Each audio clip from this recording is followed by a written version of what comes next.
পাহাড়ে শুটিং করতে এসে আমাদের নায়িকাদেরকে এমনভাবে সাজানো হলো যেন মনে হচ্ছে পাহাড়ি মেয়ে। দেখেন দর্শক, উঠতে পারি না, হাঁপিয়ে যাচ্ছি। দেখেন, আপনি দেখলে বুঝতে পারবেন না যে আমাদের নায়িকা নাকি পাহাড়ের মেয়ে। তুই কিছু বলবে? আমি তো পাহাড়ের মেয়ে, শুধু ঢাকা গিয়ে কাজ করি মাঝে মাঝে। এখন আমরা আমাদের এলাকায় এসেছি, কাপ্তাই রাঙ্গামাটি। আমার এলাকার পাহাড় পর্বতগুলো সব দেখিয়ে দাও। হ্যাঁ, পাহাড় পর্বত দেখালাম। আমাদের বাড়িটা দেখাও।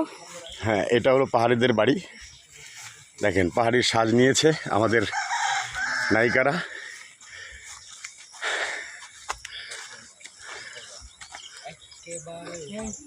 তোর মালের বাড়ি।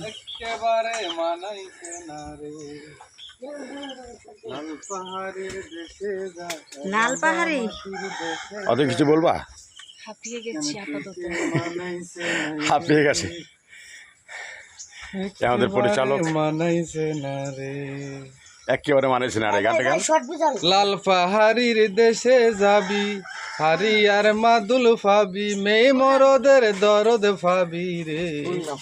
ও নাগর, ও নাগর। শুনলেন দর্শক, পরিচালকের মুখে গান। এখানে অথৈ এবং ফুল রয়েছে।